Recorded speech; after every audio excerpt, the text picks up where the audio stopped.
So it is June 29th, Thursday, Throwback Thursday here on the Louie Tee Network podcast. This is going to be a fun episode. Anytime I throw it back, it's fun anyway. So this is no different. More suspensions have come down. And I told you guys when the last batch of suspensions came out, I said, this is not the last time we'll hear about suspensions in the NFL regarding gambling. This is something that they want to nip in the bud, which is why they're being so aggressive with these suspensions. So we'll discuss that. And there's been a bit of a backlash towards the NFL on these suspensions. I want to talk about that too. So we'll encapsulate all of that, throw it back a little bit. I got some trivia for y'all. Y'all ready for that? Some trivia today? Y'all ain't even going to come close on this trivia. I'm going to crush you on this trivia. So saddle up. Got a great show for you guys today. You're locked into the 346th installment of the Louie Tee Network podcast that starts now.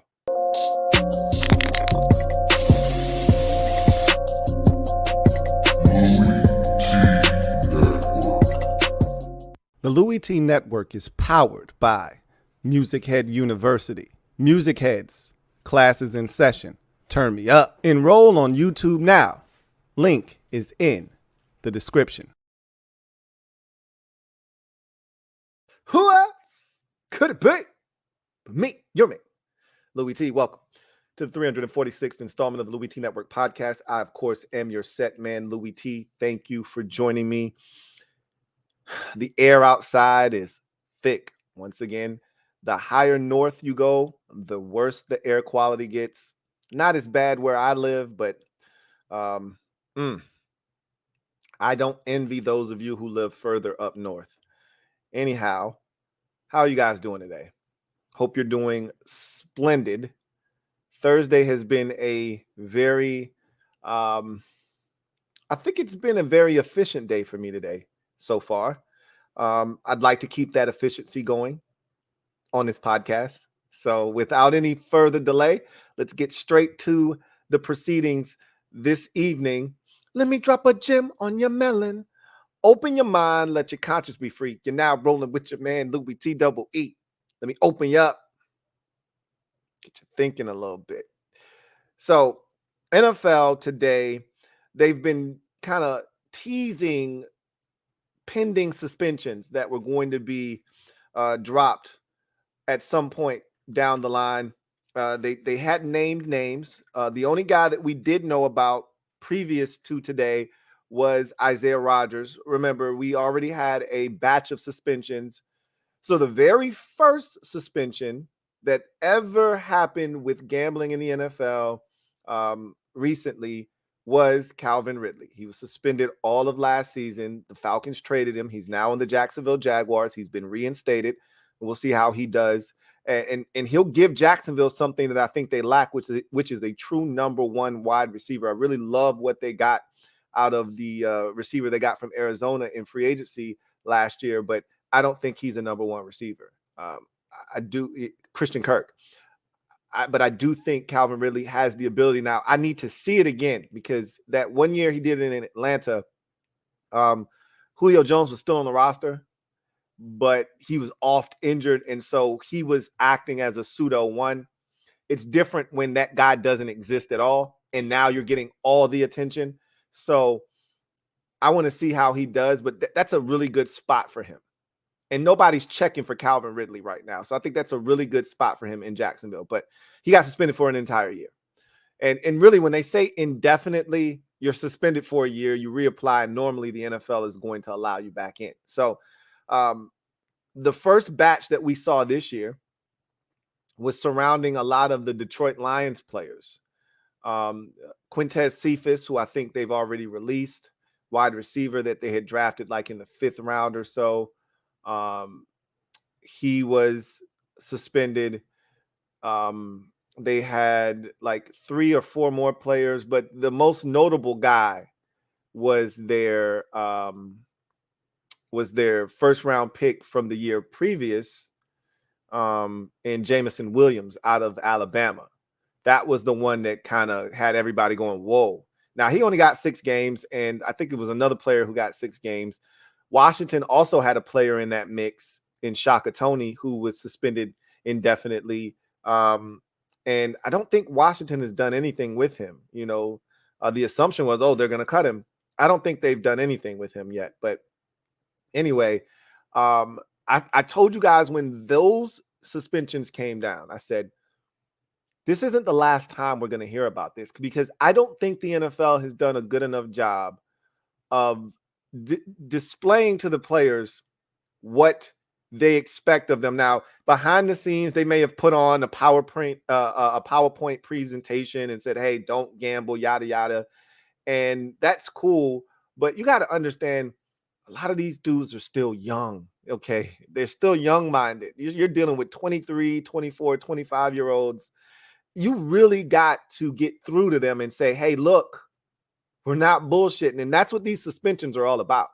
They're taking away people's livelihoods. We're not playing, okay? Because what it's been so far, there hasn't been like a marquee, like Calvin Ridley's been the biggest name. Jameson Williams is another big name, but it's really a lot of these lower tier guys, guys that aren't making real money in the NFL, that are placing these minimal bets. It's not about the amount of money, even though Isaiah Rodgers, and we'll get to the names that have come out today in a second, but the bets that have been put down have been really meager bets. I mean, we're not talking about them slapping down hundreds of thousands of dollars on games or whatever the case may be. So it's not like these guys are out here trying to really make some serious money behind these bets that they're putting down, but it's the principle behind it. And so the NFL is sending a clear and concise message. I wish they were more clear and concise with how they displayed the message to the players about just not gambling at all, or making sure you're off site when you're doing it. I don't think all of them knew about the dangers of doing it on the campus, because that's so harmless, right?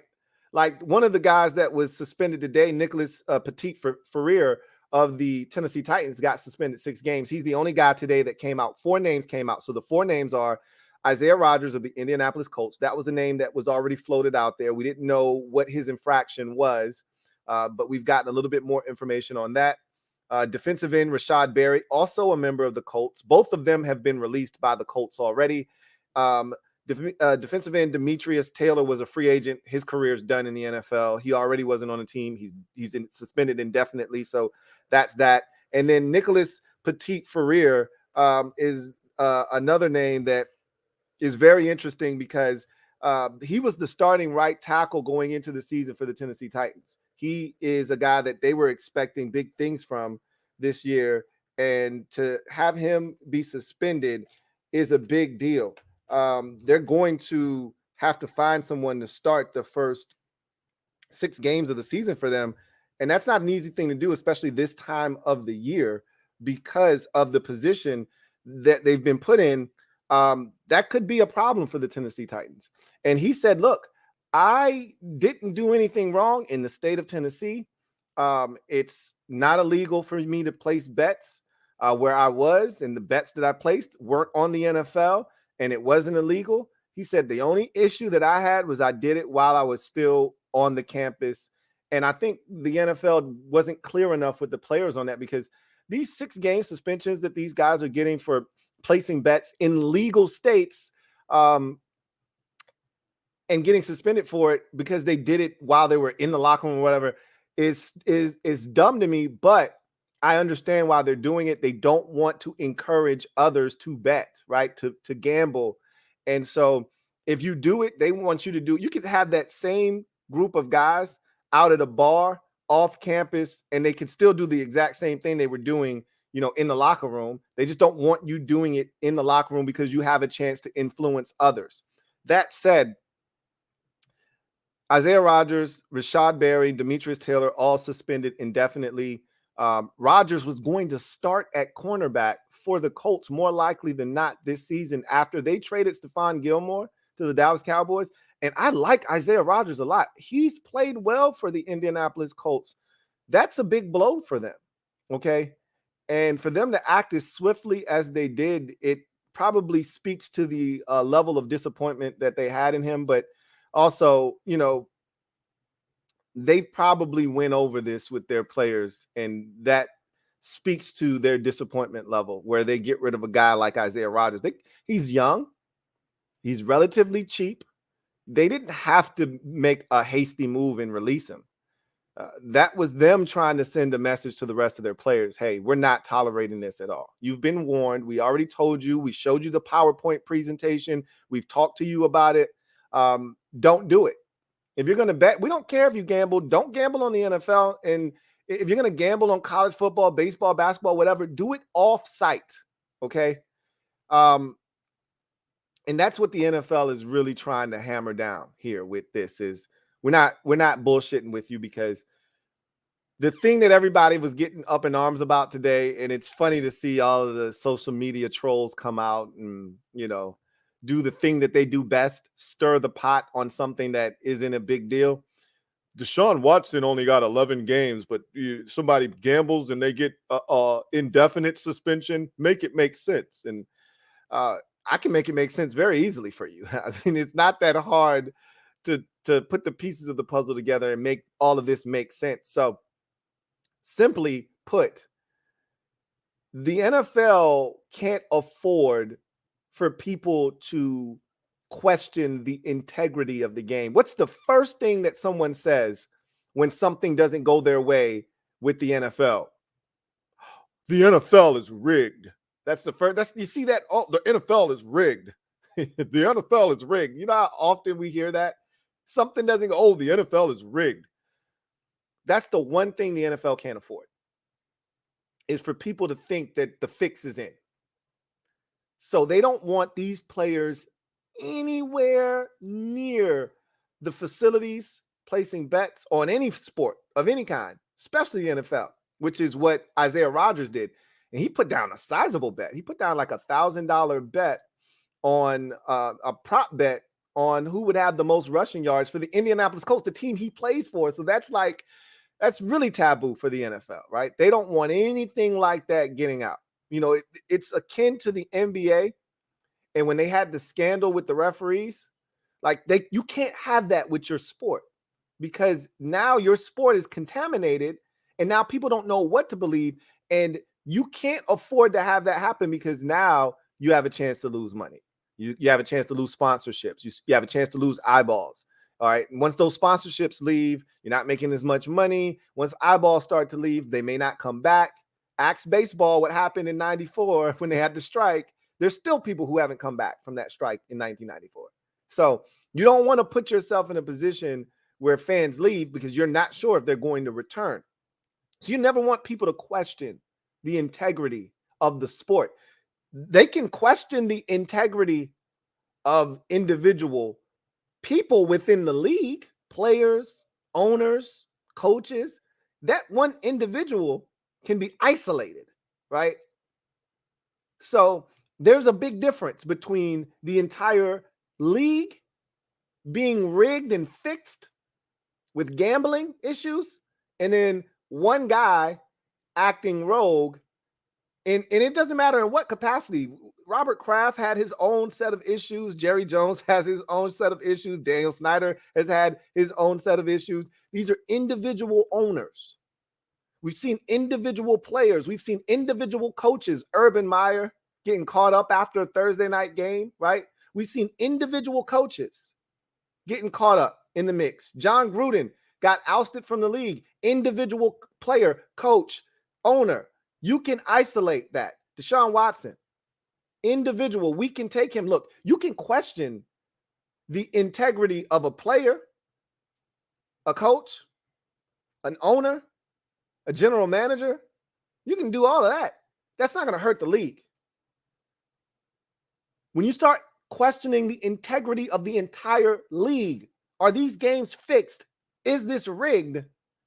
Now we have a problem on our hands, which is why the penalty will be harsh and swift for these gambling infractions. Now, they wanted to go after Deshaun Watson. Don't fool yourself. Okay. They tried.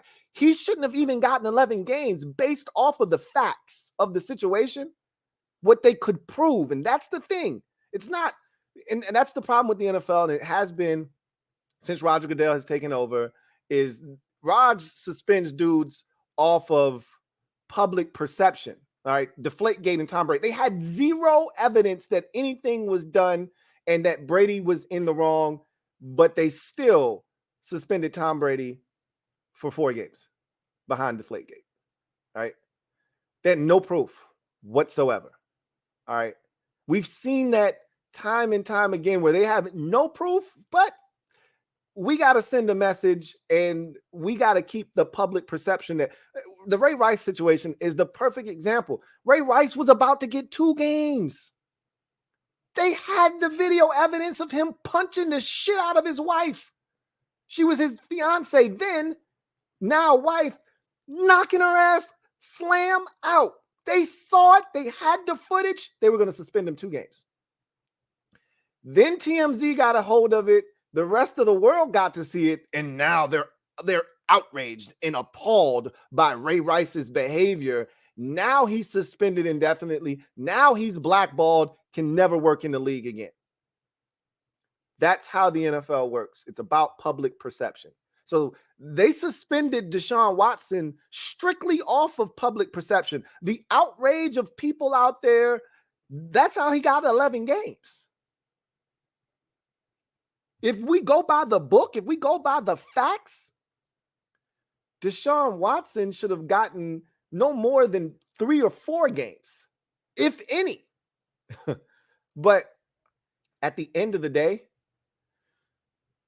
they can't afford to have any talks of integrity of the game. This is why you see the swift sanctions coming down. Guys are getting, and these are first infractions. You guys get in trouble for taking an illegal substance that's banned by the league. They pop you on the wrist first. That's a no-no, right? Put you in the league substance policy, right? And so now they get to test you whenever they feel like it, okay? You get popped again. Now you get suspended 4 or 6 games, whatever the number is in the CBA. I think it's 6 now, right? It used to be 4. And then if you get popped again, now it's, a year-long suspension. So you got to get in trouble multiple times as an individual, normally, when it has something to do with breaking a rule. This is the exception to that rule because they can't risk the league being questioned about its integrity of the game. That can't happen.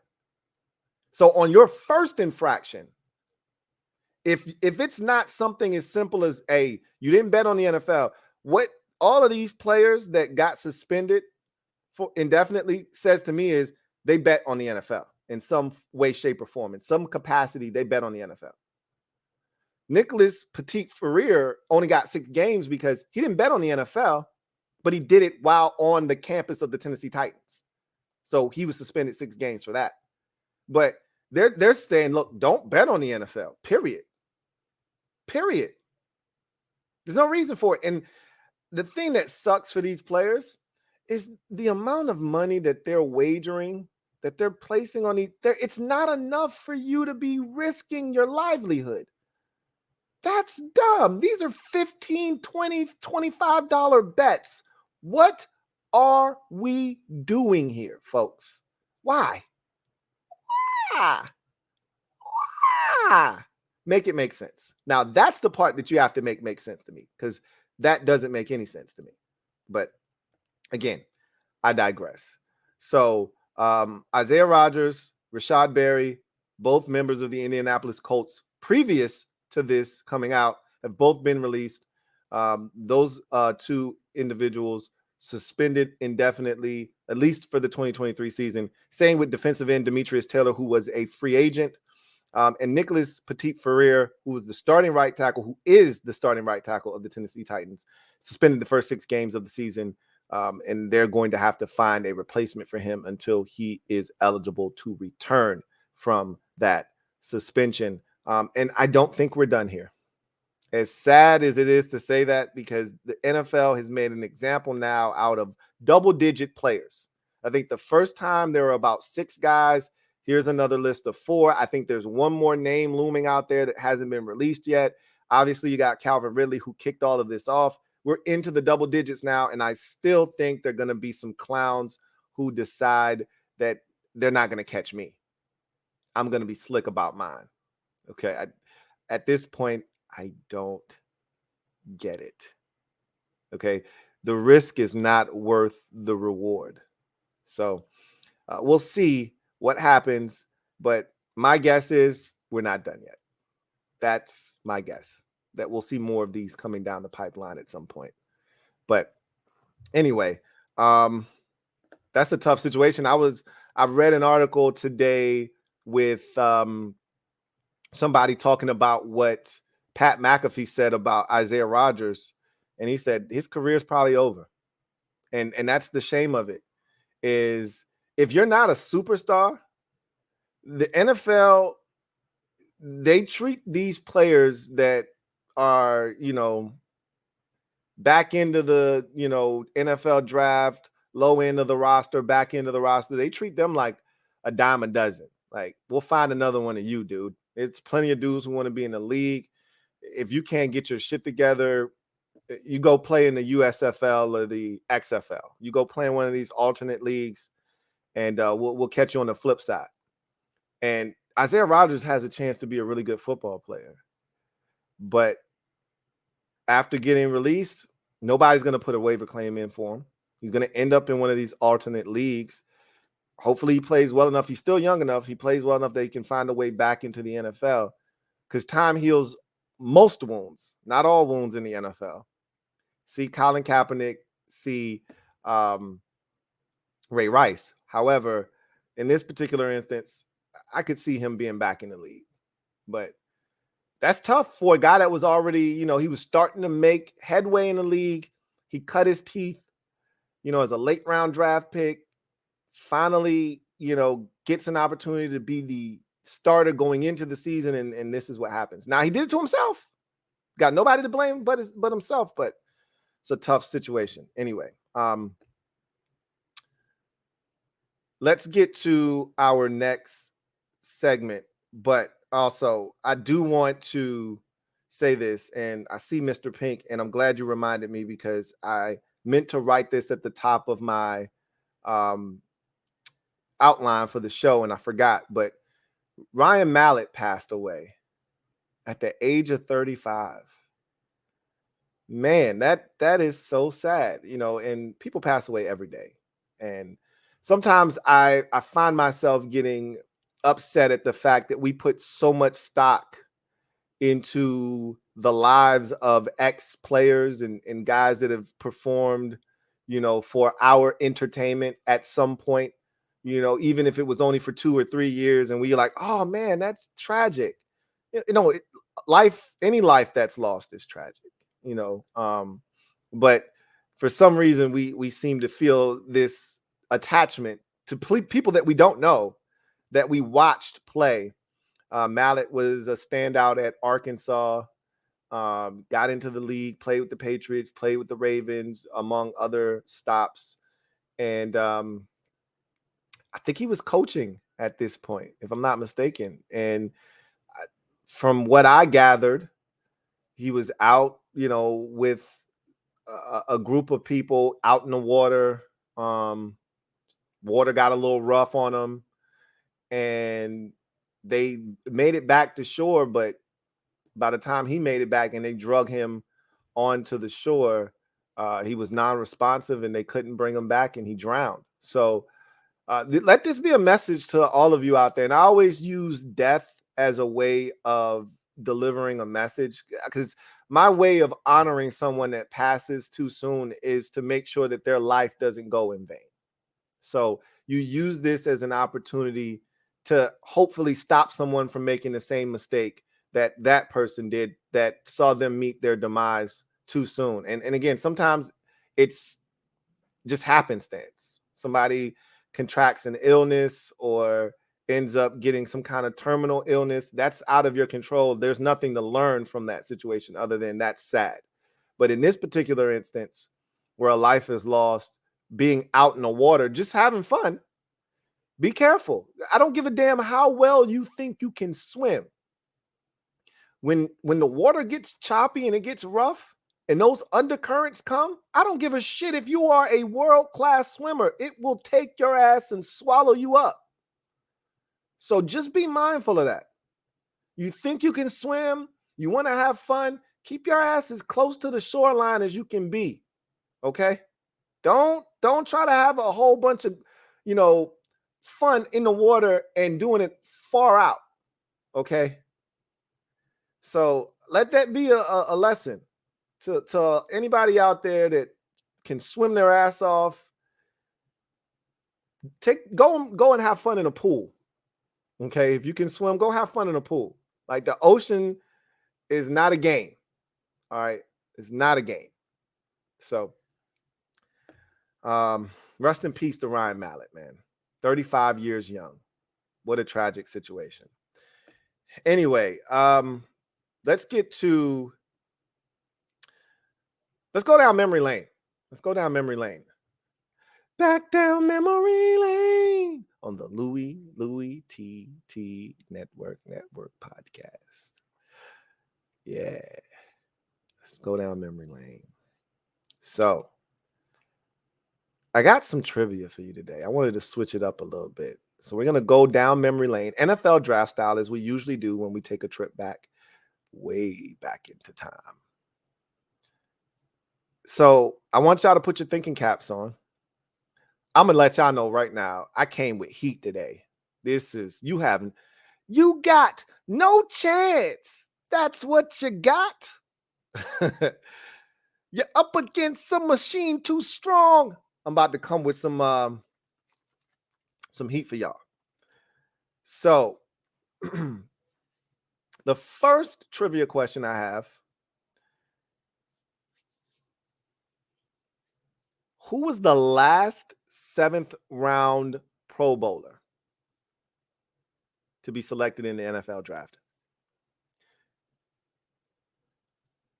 What year was he drafted? Who is the player? Last 7th round pick.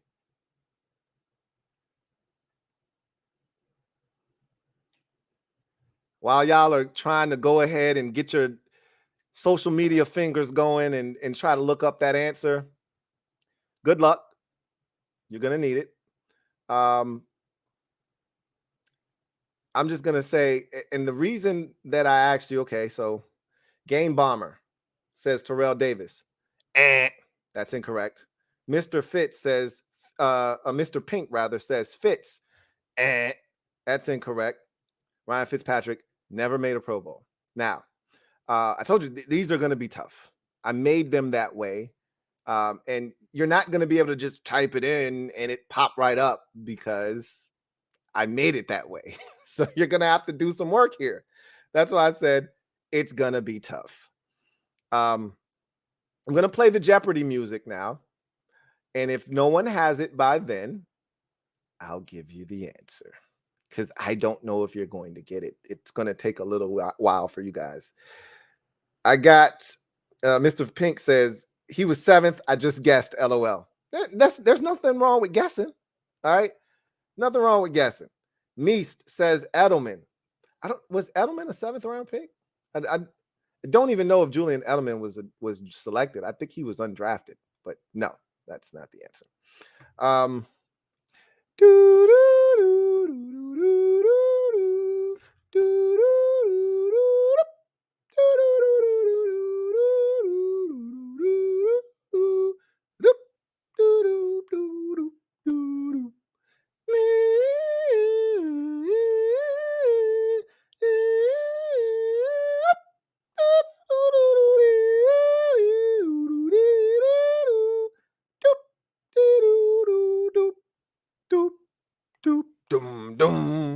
All right, so we got a couple more responses in here.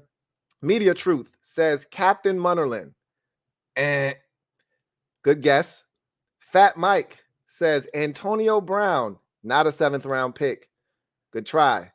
Mr. Pink says Larry Wilson. I don't even know who that is. Jay Willard says Shannon Sharp. And was Shannon a 7th rounder? He might have been a 7th round pick. I don't recall what round. I think he was a 7th round pick. A1 the Great says Marquise Colston. I believe he was a 7th round pick out of, oh man, I used to even know the college that he came from. It was a really small school. I can't even remember that. Shame on me, but no, you guys are going too far back. It's been a while though. These are some good guesses, but the answer I was looking for, Trent Brown, 7th round pick, 244th overall selection out of Florida by the San Francisco 49ers in the 2015 NFL draft. So that was with the Raiders in 2019 that he made the Pro Bowl. Next question. Who's the last 6th round pick to make the Pro Bowl? Go ahead and get your fingers going.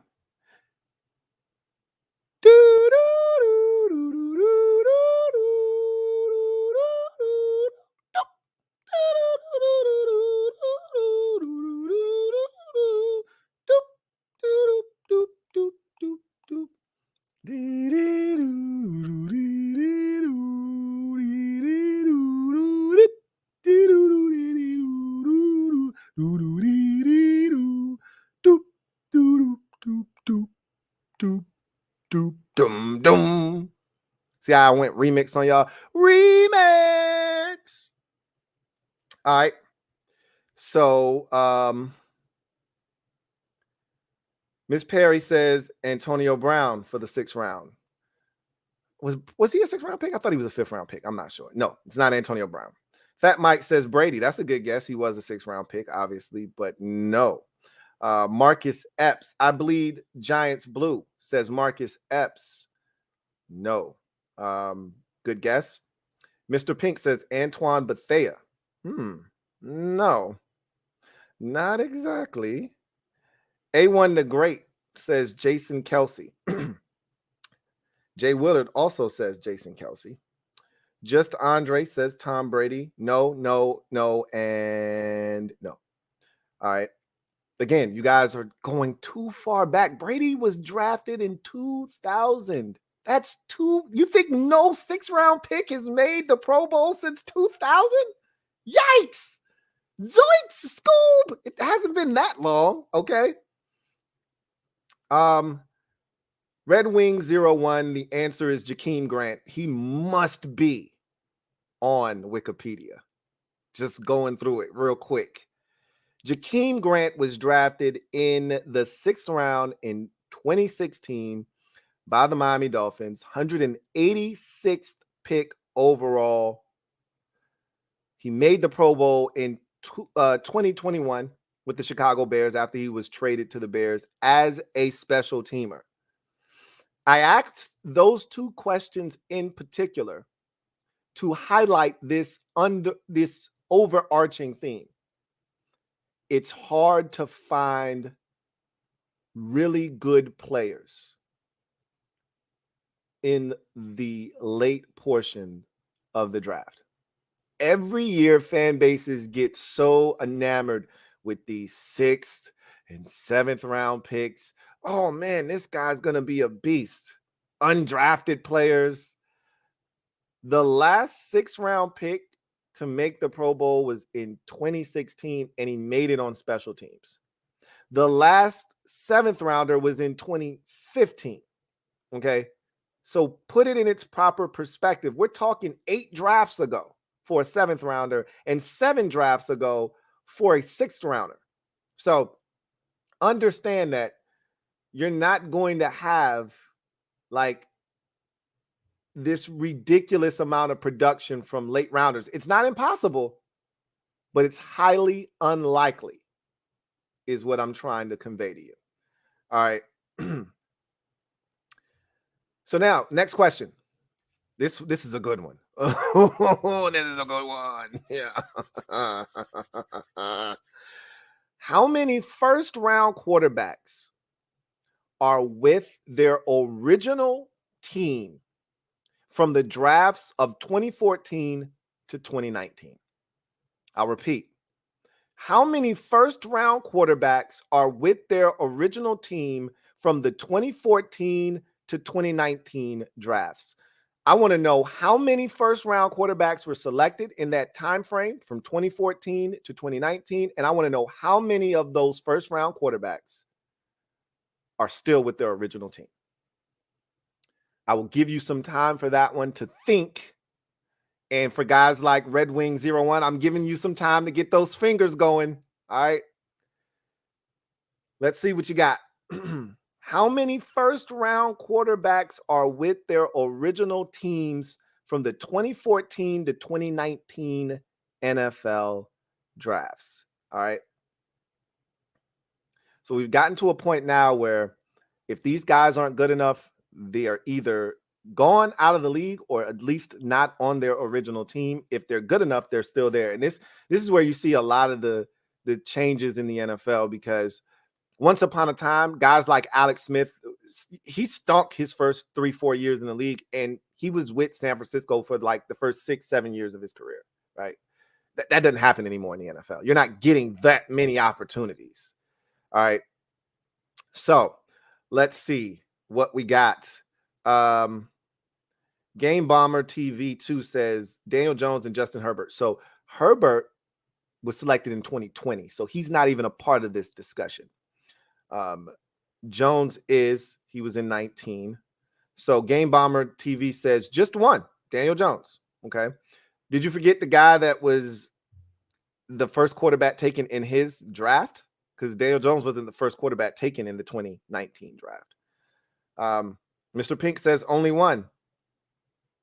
Daniel Jones and Lamar Jackson, Game Bomber TV 2 says, so he's got two now. He changed it from 1 to 2. All right. So I'm going to play the Jeopardy music, and then I'm going to give you the answer if no one has it.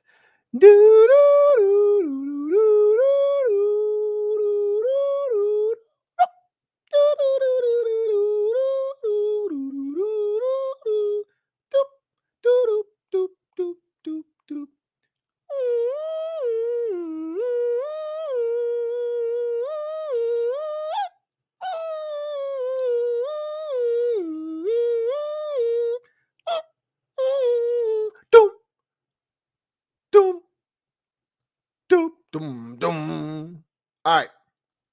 So Red Wings 01 says 5 ? Good guess. How many quarterbacks were taken? So you've got the amount of quarterbacks that are still with their original team. Can you name those 5 guys? How many were taken in that time frame in the first round? I bleed Giants Blue writes Mahomes, Allen, Jones, Jackson. So you've got 4 of the 5. You're missing one guy. All right. So I bleed Giants Blue says 4. You got 4 out of the 5. He said 5 and Murray. Shit. There you go. So you got the 5 guys now. Okay. So we got the 5 guys. All right. Now, how many quarterbacks were taken in that time frame? How many? I like how y'all worked together. Y'all worked together on that one and you figured it out. That was a good one. It's fun when you go back and look at these drafts. I got another question inside of the question. All right. And I want y'all to guess. I got 2 questions inside of the question. I don't want y'all looking it up. Either you can guess it and you know it or you don't. Don't cheat. Okay. A1 the Great says a lot. There were a lot of quarterbacks taken in the first round in that time frame. 25, A1 the Great says. Jay Willard says 26. Y'all are tripping. That's way too many. However, the number is 19. So let's move on to something else. I want to ask you a couple of questions inside of that.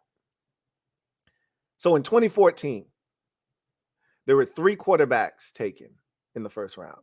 I'll give you 2 of them. Can you give me the other?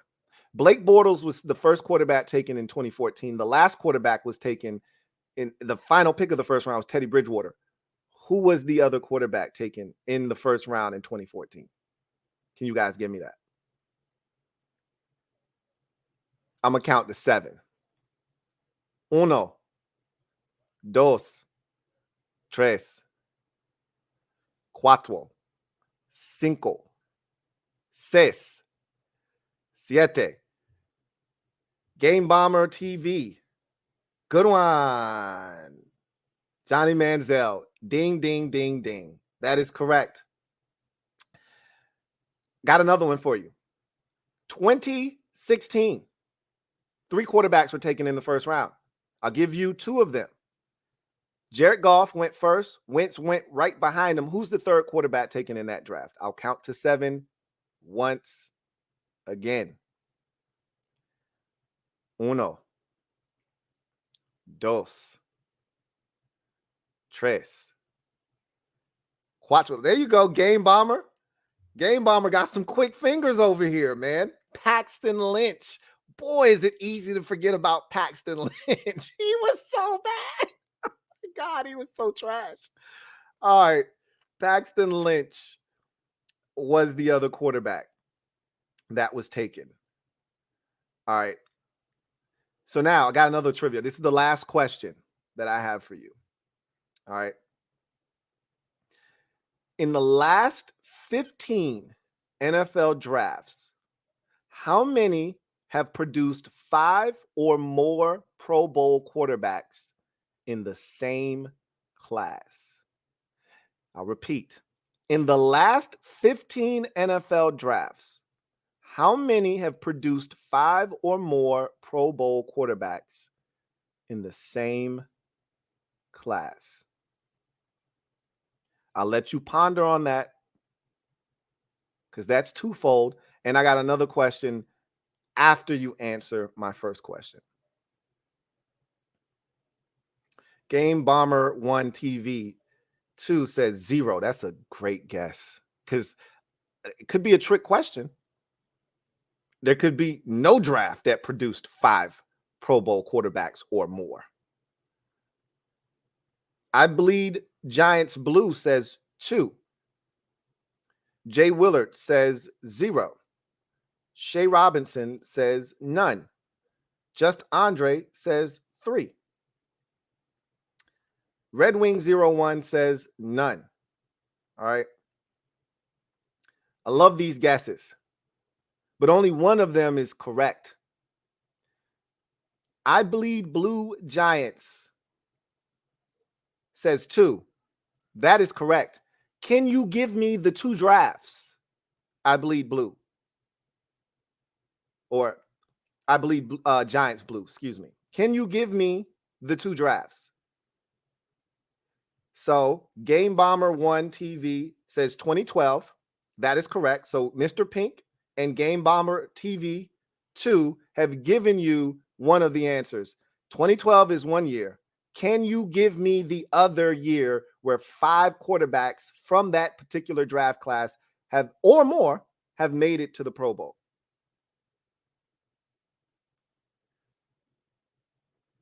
Mr. Pink says, was 2012 one of them? Yes. I Bleed Giants Blue says, not really, I guess, but 2012 and 2016. Definitely not 16.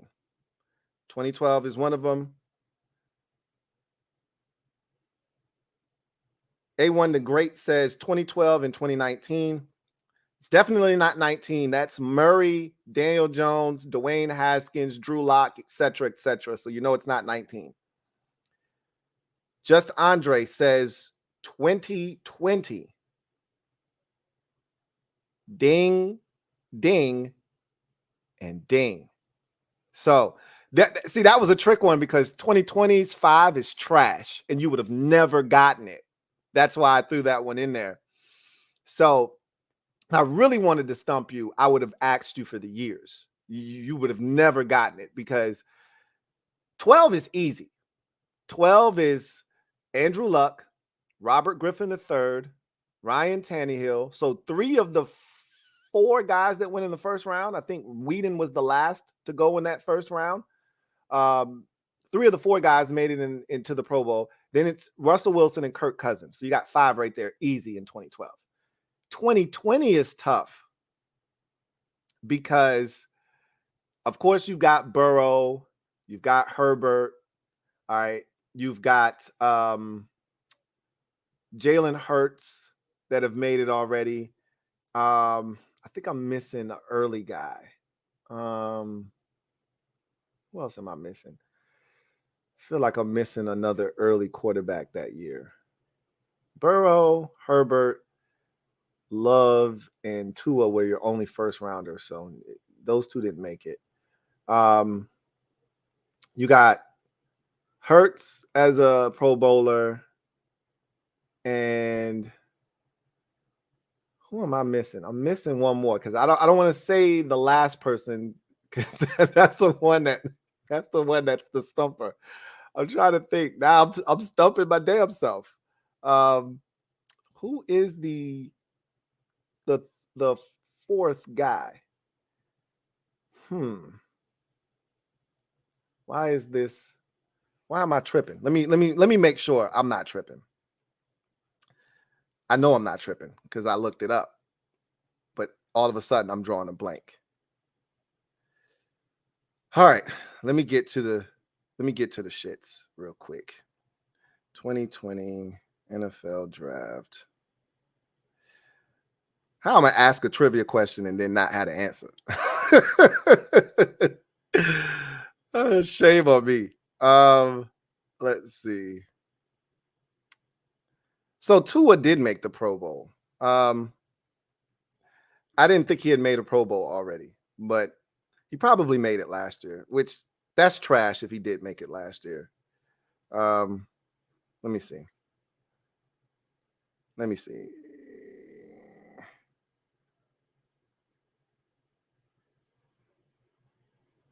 There's no way Tua made the Pro Bowl. No way. He's made a Pro Bowl already.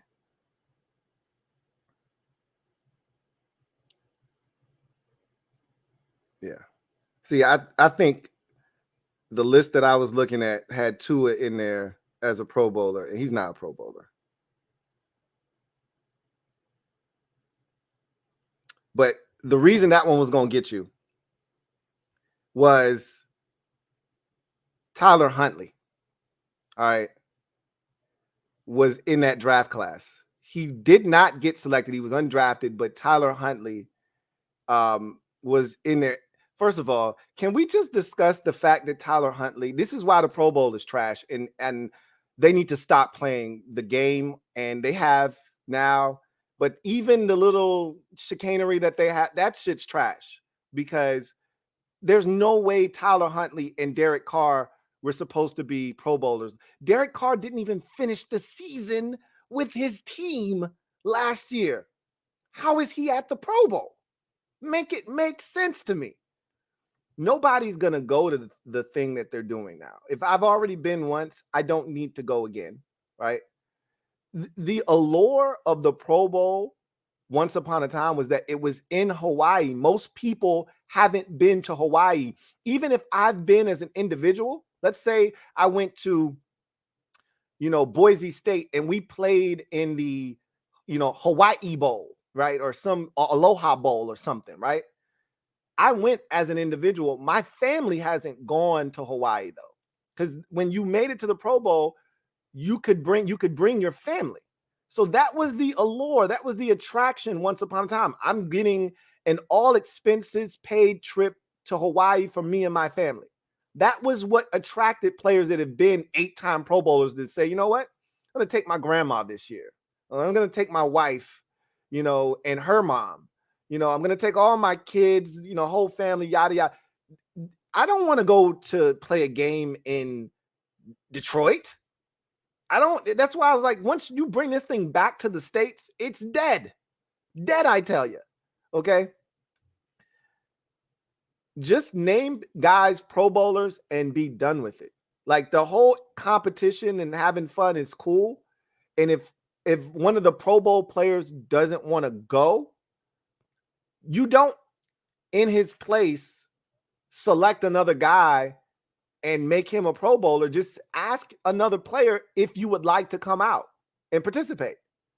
If they say no and you can't find enough guys, then you have to give them some type of incentive. Hey, if you come out, we'll give you $25,000, something like that, right? But I think it's stupid, because one of the criteria for making the Hall of Fame is how many Pro Bowls did you go to? How many times were you an All-Pro? Now, there's no way to slant an All-Pro selection, okay?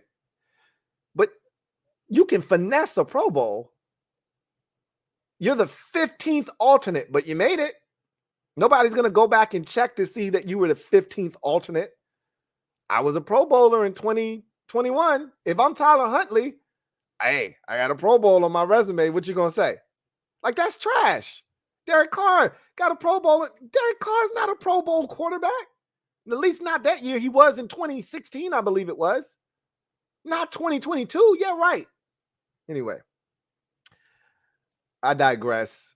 I'm sorry. I gave y'all a bogus trivia question. That's on me. So it was only one, and it was 2012. 2020 does not count because Tua did not make the Pro Bowl. So that's on me. So it was one draft. It was 2012. That was an easy one because you could visualize the 5 quarterbacks. Anyway, I digress. That was fun.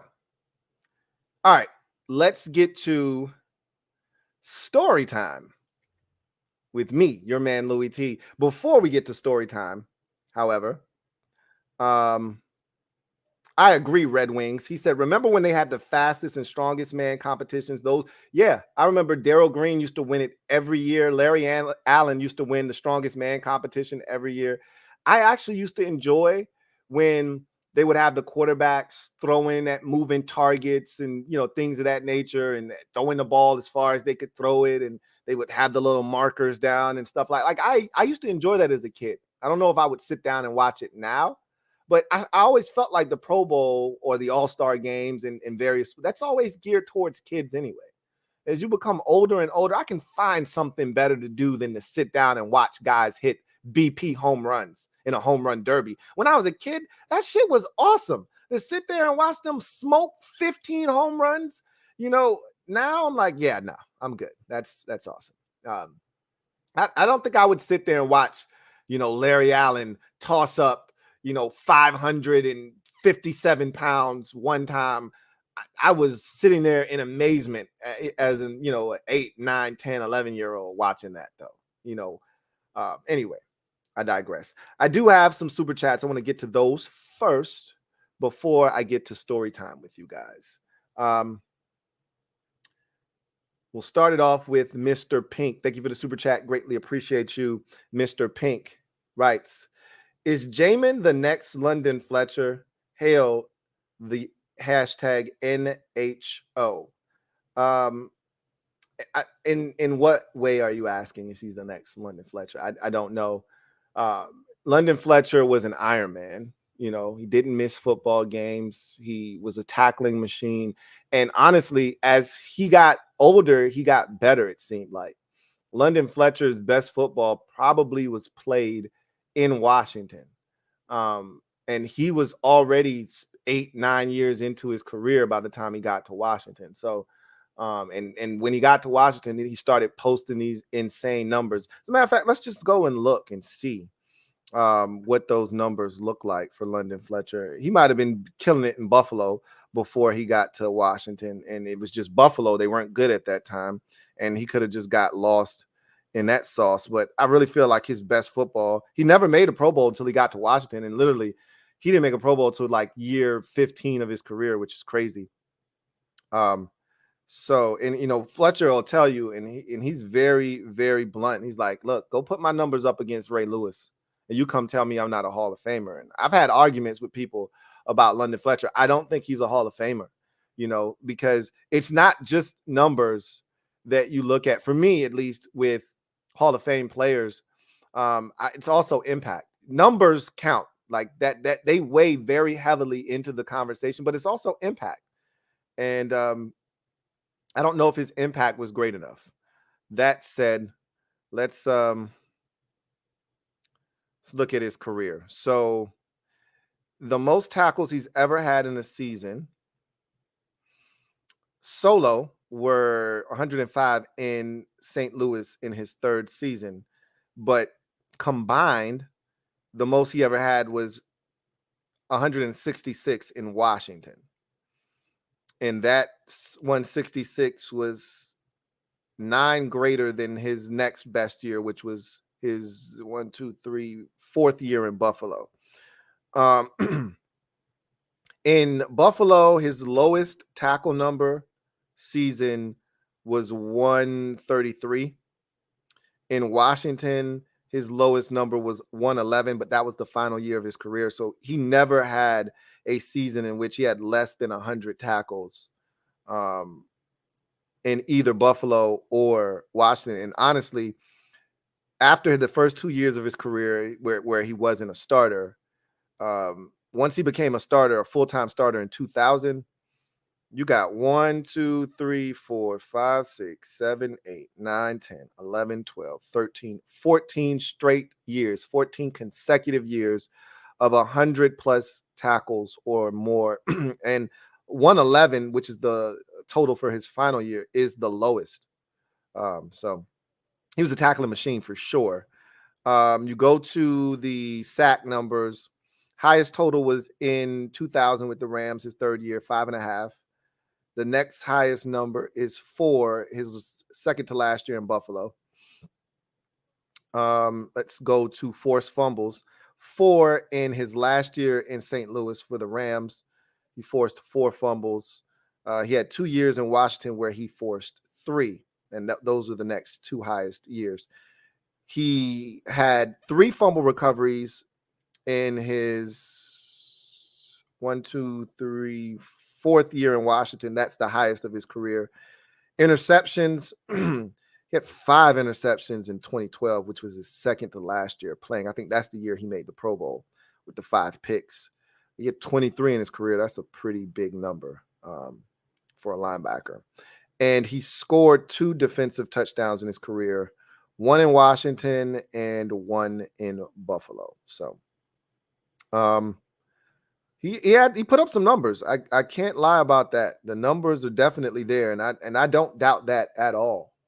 But to say Jamin Davis is even in that conversation with the London Fletcher, that's hard to say at this point of his career. The guy hasn't even gotten out of his first contract. He's still in his rookie contract, and we're still not even sure if when his rookie deal is up, we're not even sure if you're a Redskins, if you're a Washington Commanders fan, and I asked you right now, are you picking up the 5th-year option of Jamin Davis? You couldn't even give me a concrete answer right now.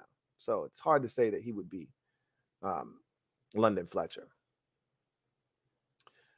LT, thank you for the super chat. Greatly appreciate you. LT writes, need an NFC East Super Friends O&D, offense and defense positional rankings stream. I mean, we probably can do that on the next time we link up. Well, we definitely are going to give our predictions for the season, and I'm pretty sure we can rank the positions. I mean, we're not going to agree. And LB, I can tell you how it's going to go already. LB is going to put the Eagles at number 1 in just about every spot. They got to be absolutely horrid for him not to put them at number 1, and then he'll make a strong case for 2 if they're super trash at that particular position.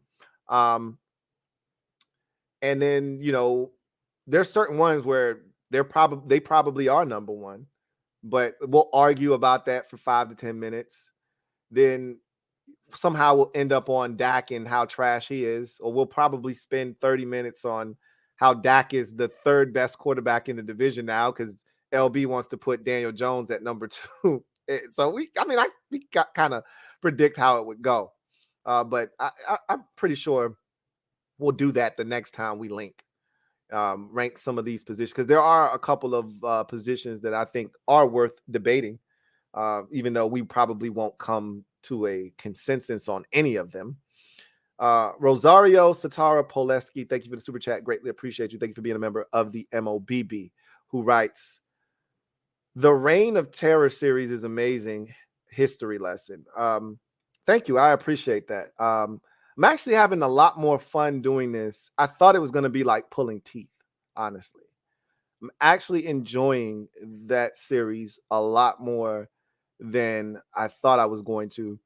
One quick side note, Red Wing 01, I read one of your comments. You said, hey, if you can't remember the names of some, just pull up Wikipedia.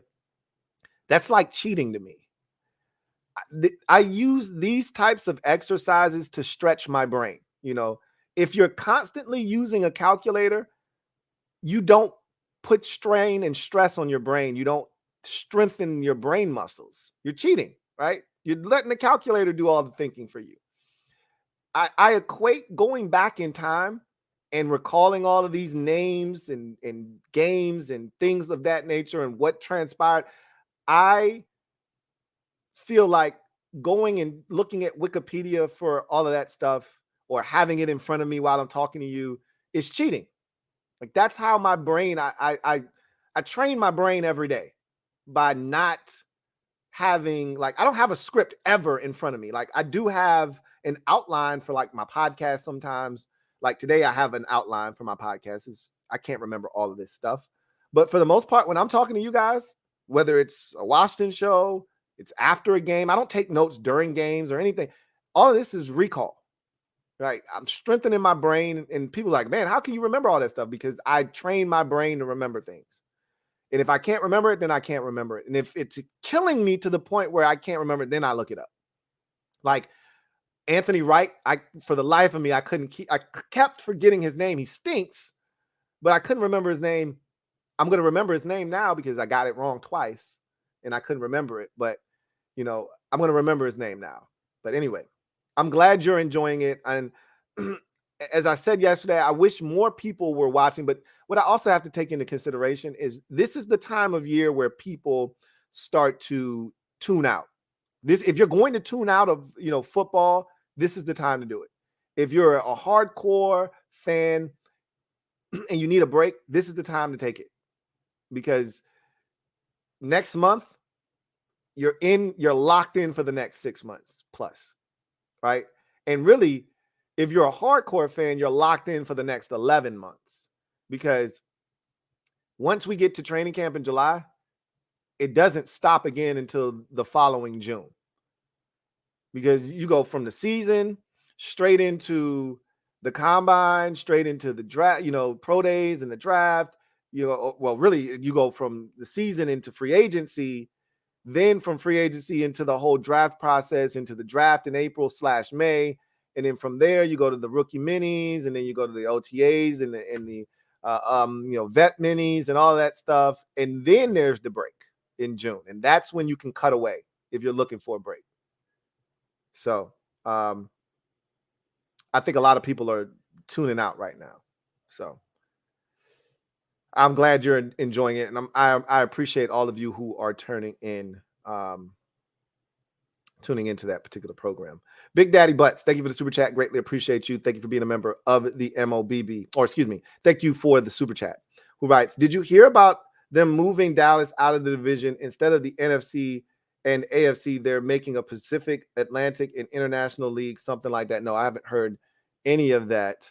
I can't see them doing something like that. They're not going to play with the divisions. The only way that I think they would make some kind of a real change is if there was a team that they established overseas. Like if Jacksonville picked up their franchise and moved it to Germany or England, then I could see them trying to find a way to make it more efficient. And then maybe they start planting roots elsewhere. But nah, they're not playing with divisions. They got, to me, it's perfect the way it is. I wouldn't want any more teams added into the league or anything like that. Only teams moving around. You got 32. That's the perfect number in the NFL. You got 8 divisions, 4 teams in each division. I always tell people, once upon a time, there was this weird number of teams, and you had 5 in this division, 4 in this division, 6 in this division, 5 in it. Like, it was crazy, right? Now you got it spread out evenly. Everything makes sense. You don't want to touch it. So no, I can't see them doing anything. Mr. Pink, thank you for the super chat. Greatly appreciate you. Mr. Pink writes, rip to Ryan Mallett. And I appreciate you bringing that up because I had forgotten to put it down in my notes, and I would have forgot to bring it up, and I meant to bring it up. Tragic news also, NASCAR, Jimmy Johnson's wife's mother murdered her husband, grandchild, and then took her own life. Praying for them. Wow. If that is legit, that is some serious heavy stuff. I never really truly understand, and I will never understand. And I think it's one of those things that if you're not in that frame of mind, you will never understand. You'll never get it. But I never understand the psychological sense, or I can't really grasp the psyche of someone that decides to harm other people. Like, if you have an issue with your being, your existence, why involve other people in that? Especially innocent people like kids and things. Like, I will never understand. I can never wrap my brain around that and make it make sense. Like Chris Benoit taking his wife's life, his kid's life, and then taking his own life. If you are having issues with your existence here on this earth and you don't want to be here anymore, I'm not encouraging you to take your own life, but why involve other people? Why harm other people? It just doesn't make sense to me. And this theory or this rationale about, well, you want them all to join you in the afterlife? No, because where they're going, you're not. You're not all going to the same place. So I'll never be able to make sense of situations like that. You know, murder, suicides. I struggle with that because I'm very practical. Everything has to make sense to me, and there's no application there. There's no way you can make that make sense. My wife gives me a hard time because I'm a very literal person. And so I that just doesn't make any sense to me. You know, especially the part about the kids. I struggle with that.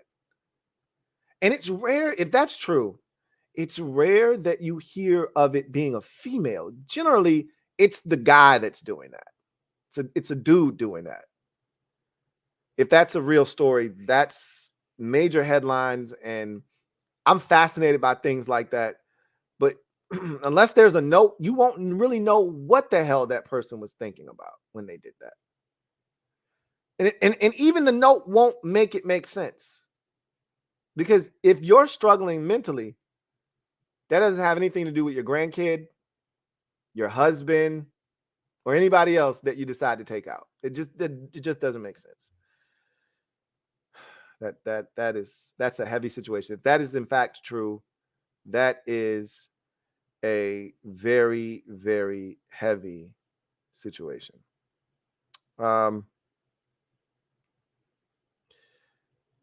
Abel Ambrosio, thank you for stand up. You are officially the newest member of the MOBB mob. Y'all know what to do. Show AA some love. As always, my guy Abel Ambrosio, welcome to the squad. Glad to have you on board. Red Wing 01, thank you for the super chat. Greatly appreciate you. Thank you for being a member of the MOBB, who writes, I love how you, Law, and Bad Dog are all such rational and honest individuals. And then there's LB just going full Homer. Adds a funny dynamic. Honestly, the group probably, like, we could exist without LB. I don't know if the entertainment factor is as great without him, you know, because I don't have to be funny by myself, because Bad Dog is funny in his own right, but he's more reserved. You know, the only way you get Bad Dog out of his shell is if the Giants are good. If the Giants suck, Bad Dog's just going to be sitting back kind of chilling. You know me. My team sucks, and I'm still talking cold hard cash. Like I'm making it rain, and my team is 1-4. I told LB last year, don't let me catch you out in these streets undefeated. We were 1-4 when I made that comment. we sucked ass. What am I doing calling out an undefeated team, right? In their building on a Monday night, no less. So I don't, you know, it doesn't matter. I'm gonna be me regardless. But and you know, and Law's the same way. He's more of a laid back dude, right? You know, he's not gonna let you slide on no garbage, but he's a laid back dude. But LB is at one end of the spectrum. I think we're somewhere in the middle. I might be a little bit further towards, I don't want to say, I think I'm closer to the other end of the spectrum. And I think LB and Law are more closer to the middle. But LB's all the way at the extreme end of the spectrum. But that makes for good fodder, right? It makes for really good entertainment. Red Wing 01. Thank you for the super chat. Greatly appreciate you. Who writes, double up, thank you for doubling up. Who writes, yeah, I hear you. Was just a suggestion, and I appreciate the suggestion, you know, and I'm not scolding you.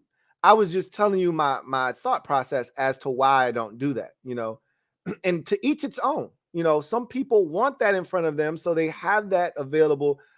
It's almost like a game inside my mind that I play. You know what I'm saying? Like I told you guys, I'm hyper competitive.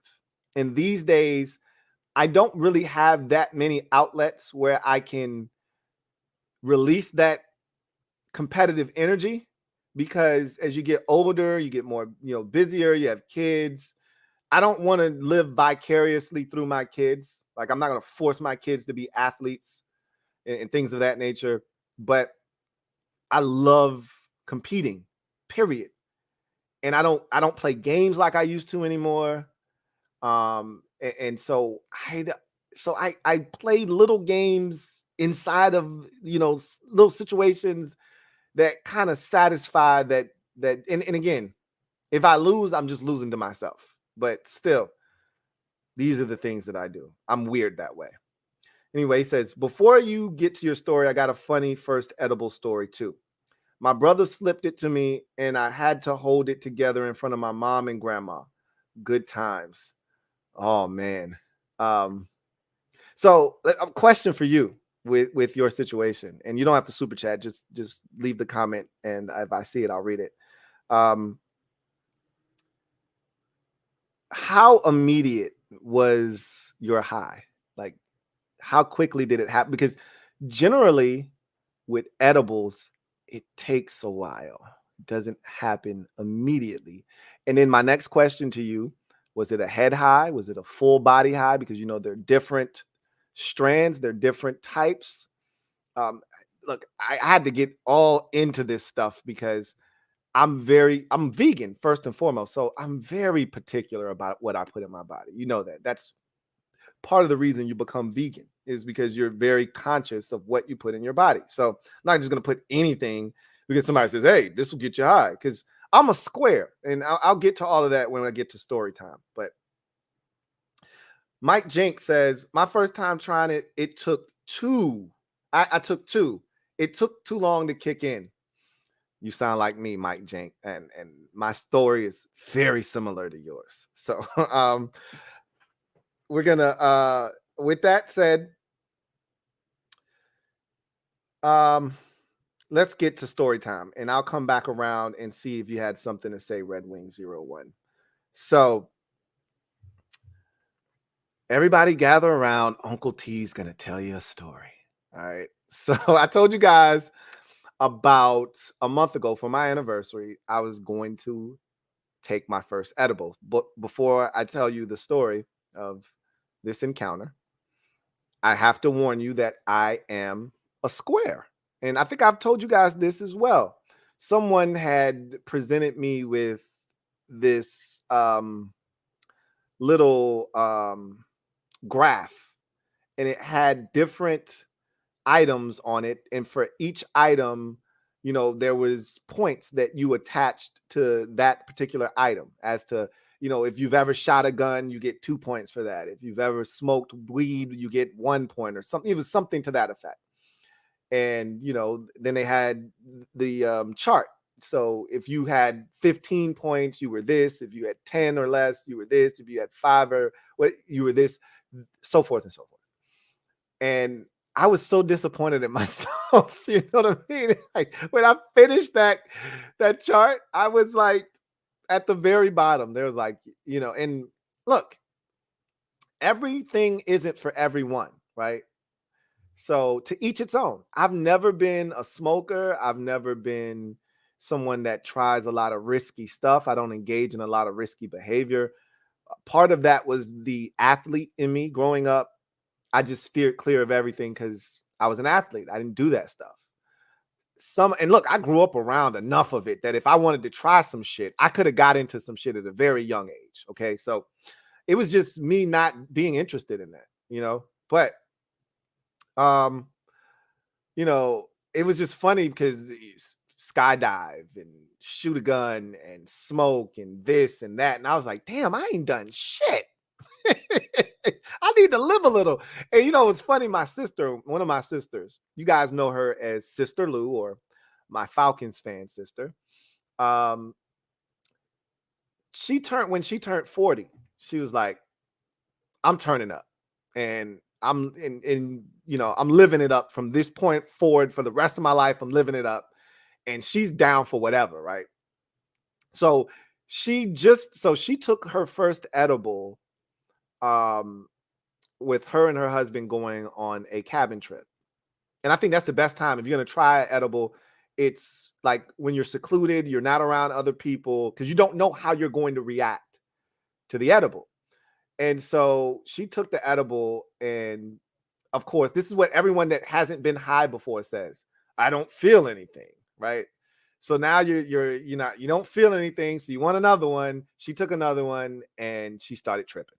And so she was giving me her horror story before I took mine. And I was taking all of this in, right? Because she's telling me what she went through. And then I had a buddy of mine, and he was engaging in some risky behavior. Like, we didn't grow up like that. And now all of a sudden he's around a different crowd of people. And I'm like, bro, you just make sure you don't go down too far down the path. And he's a level-headed guy. I trust him, but he's tried some shit, man. So he had already tried an edible, and he was like, bro, I was tripping because my buddy is really, he's very controlling. He likes to be in control of every situation. And when you're high, you're not in control anymore of certain things. So the thing that he wasn't in control of was his thoughts. Everything for him was hypersensitive. He could hear his heart beating. He could hear, like, he could hear his thoughts in his head. And then what made it worse for him was he was thinking things that he wouldn't ever say out loud, but because he was high, he wasn't sure if he had said it out loud or not. So he gave me the example of, he's like, yo, did I say that out loud? He said, I couldn't have said it out loud, because if I did, Lou would be coming over here to kick my ass. No, I ain't. But he looking at me funny. Why is he looking at me funny? I might have said it out loud. So he's like, he became so paranoid because he wasn't in control. He just had to go to sleep. So I'm taking all of this in, right? And, first of all, I'm a buster, right? I'm a mark buster because I ain't done nothing. So I'm over here already a little skittish. My wife has been trying to get me to take an edible forever. And I'm like, nah, I'm good. Nah, I'm good. Nah, I'm good. So finally, I'm like, what the hell? I'm going to try it, right? So I told her, we're getting rid of the kids. My parents are going to watch them. We're going to have a whole weekend, and it's an extended weekend to ourselves. I'm going to do it. Go ahead and get them. So she gets the edibles, and I pop my first one. And it's a gummy, right? And these are medicated. So these are a little bit stronger. So I'm thinking, and I don't know what to expect. Everyone's like, yo, you don't know how. So her best friend, my wife's best friend, she took an edible and she didn't know where her hotel room was. They went outside for a walk. She was literally across the street from her hotel room and she didn't know where it was. So I'm hearing all these horror stories and I'm like, oh shit, I've never been high before. I could be in some serious trouble. But I forgot that I'm a beast, right? Like my body is, I'm a beast, you know? So I take the first Eddie, you know, I done already had some drinks. We went out, had a great time, came back to the crib. We watching a movie. I pop an Eddie and I'm ready for it to set in, right? And I'm waiting and waiting. And I'm like, what am I supposed to feel like? And my wife was like, see, this is the problem with people who haven't been high before. You have this ridiculous expectation of what being high is all about and what it feels like. She's like, you're just going to feel nice. You're going to feel like you're tipsy. You know, you're going to feel like you've had a couple of drinks or whatever. I'm like, oh, okay, well, I'm not high then. I've had some drinks. I feel like I had some drinks. I'm not high.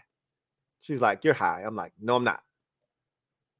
So she goes upstairs for something I forget. And I'm like, this shit ain't working. So I go get another one. And I pop that second one, right? It's probably been 2 hours since I took the first one. And I felt nothing. You know, we'd already had drinks. I felt the exact same way that I had when I took the drinks. So I take the second one. And boy, did that one kick in fast. She's upstairs, right? And I chewed that bad boy up, and as fast as I swallowed that bitch, I lie to you not, I start laughing hysterically. And I'm laughing, and I'm saying, why are you laughing right now? And like, I'm feeling like, you know how Craig looked on Friday when he looked at Smokey? That's how I was feeling at that moment. I looked up at the ceiling and I was like, yo, I wonder why they call it a ceiling. I was like, oh shit. I started laughing. I was weak. So my wife comes downstairs. She's like, what are you laughing at? You talking? Are you on the phone or something? I'm like, nah, I ain't on the phone with nobody. And I start laughing again. And she's like, what's wrong with you? I said, bae, I'm high. And from that point on, the rest of the night, I felt like I was on cloud 9. I mean, it was just like serene. Now, first of all, let me say this. Kids don't do drugs. Okay. Everyone out at home watching this, don't do drugs. Okay. I just had to make sure I said that. I just felt like this level of peace and serenity come over me. This was another side effect that nobody told me about. And this is why I can't smoke weed. This is why I can't take edibles on a regular basis. If I took edibles all the time, or if I smoked all the time, so I know what kind of a high person I am now because I've done it multiple times now. I'd be 675 pounds. No bullshit. When I got high that first time, I swore that my stomach was a bottomless pit.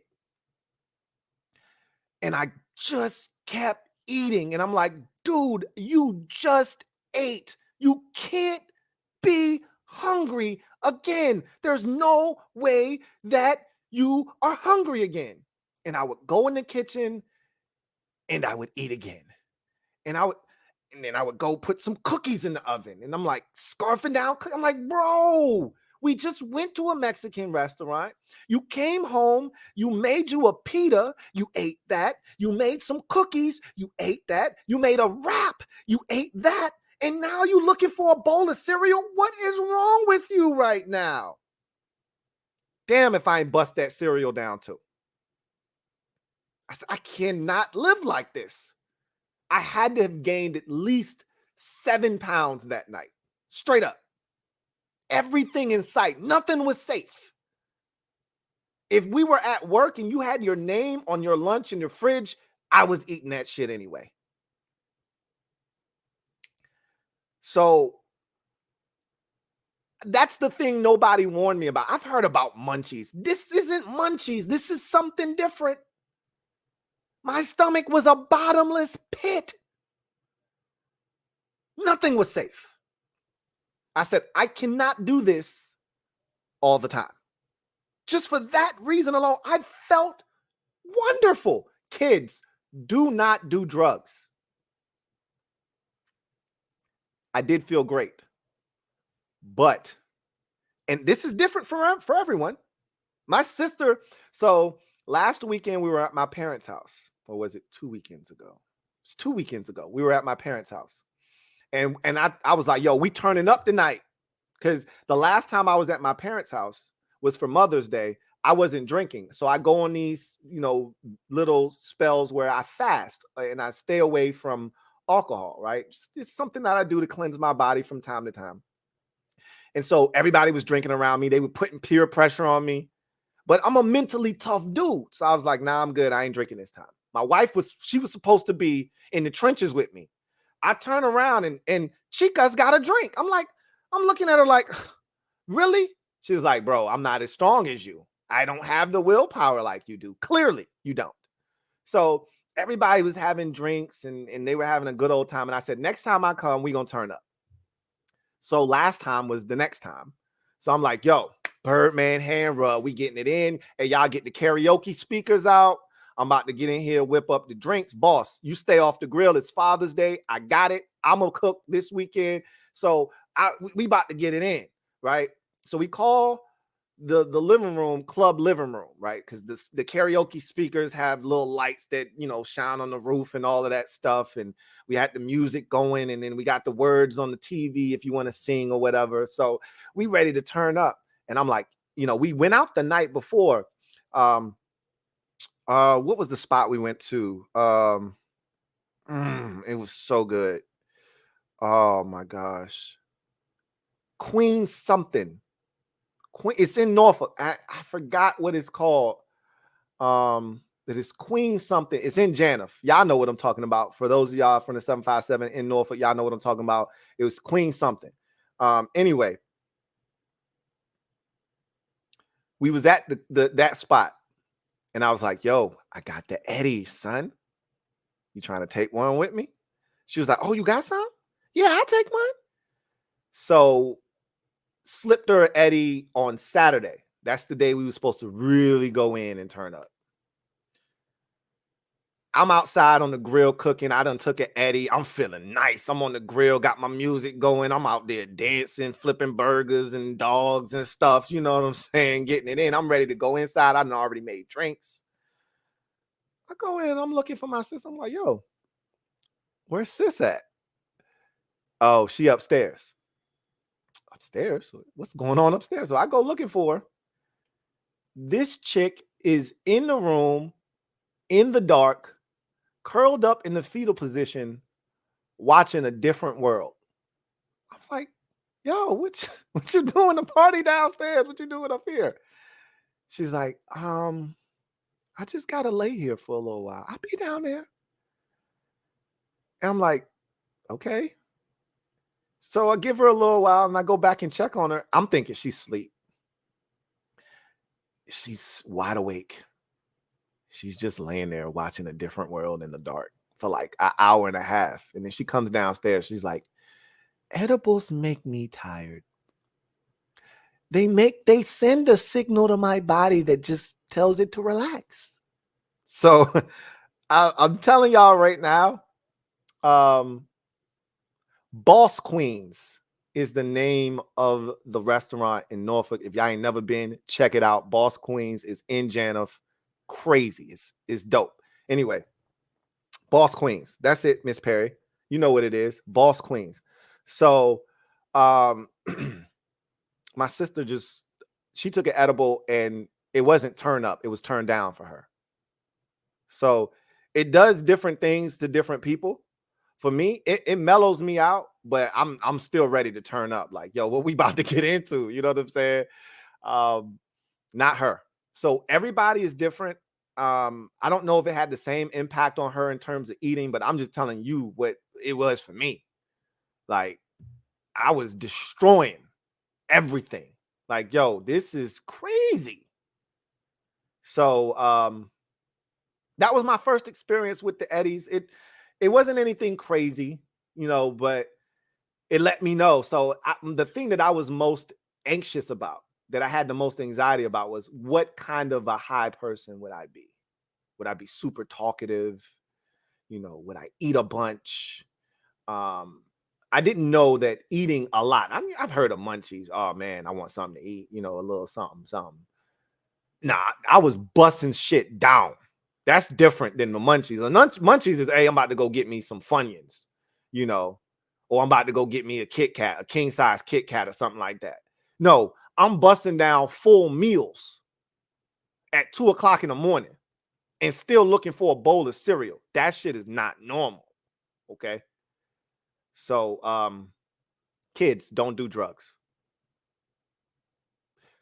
Anyway, that's going to do it for me, your man Louie Tee, on this installment of the Louie Tee Network podcast.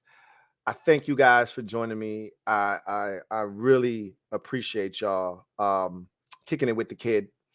And let me see if my guy Red Wings had anything to say. I think we had stopped right around here.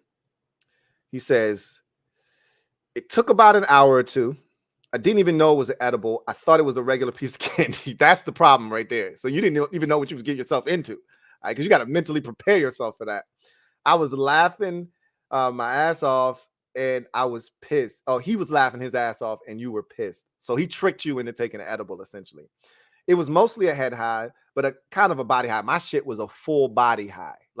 And I can tell when it kicks in, because I'll get this shiver over my entire body, but it's not the kind, like, if you're a dude, you know how you get that shiver when you peeing and you just go like that. It's not that. It's like a cover. Like, I feel like this cover over my entire body, and it's just like, and it's like my body saying, like, you, and I just feel it, and I'm like, okay, yeah, this shit kicking in now, right? He said it was kind of a body high too.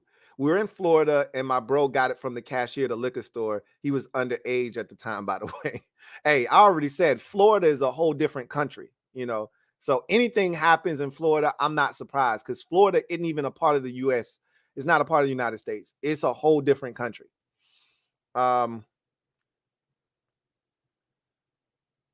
Let's see.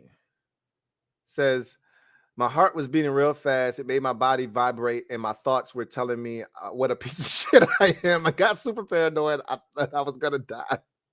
Yeah, that's extreme right there. Like, that's not fun. I wouldn't enjoy doing that. If that's how I felt after I took an edible or I got high in any capacity, whether you're doing like shrooms, and my buddy had done some other things, um I don't want to do that shit again. Like, that's not cool. Like, being high is supposed to be enjoyable. That shit seems stressful. Okay. Like, I definitely don't want to do that. Yeah, that's crazy. That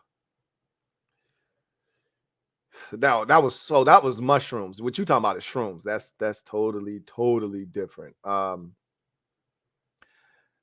That's totally different right there. Anyway, all right, I digress. Miss Perry says, hard pass on shrooms. count me in for that as well. That's a hard pass. That's a hard no for me as well. So anyway, I digress. You guys enjoy the rest of your week. If you're a Washington fan, I'll see you tonight. And I'll have another episode of Reign of Terror Friday. You will not get one over the weekend, unfortunately. I'll be back picking right up where we left off on. Ooh, that's a little dicey because 4th of July is Tuesday. I think I'm going to be out of the office until. I think I'm going to be out of the office until Wednesday. So y'all might not see me until Wednesday next week. So I'll be sure to try to leave some content for Music Head University. Should have an upload tomorrow, and I'll try to have another one for you guys on Monday as well. But y'all not going to see me here on the Louie Tee Network probably till Wednesday next week. More likely than not. But we'll see. That's the likelihood because I know I'm not going to be in the office. So anyway, y'all know what it is. Appreciate y'all supporting the kid, coming and checking for me. I hope that y'all do the same for me tonight. Come check the kid and chop it up with me. And I hope you enjoy your weekend. And it's going to be, for some of y'all, an extended weekend, extendo clip because of 4th of July landing where it does. If you're smart, you took that Monday off, couple that with the Tuesday. That's a 4-piece right there. You know, you can't beat that with a bat. So hopefully you're able to extend your weekend out, have a great time, and then we'll reconvene for the wrap up on Wednesday back here on the Louie Tee Network podcast. So anyway, I digress. Y'all get out of here. I'll catch y'all on the flip side of the weekend. Washington fans, I'll see y'all tonight, hopefully. And for the rest of y'all, enjoy the festivities over the weekend. God bless and good night. The Louie Tee Network is powered by Music Head University. Music Heads, classes in session. Turn me up. Enroll on YouTube now. Link is in the description. Louie Tee.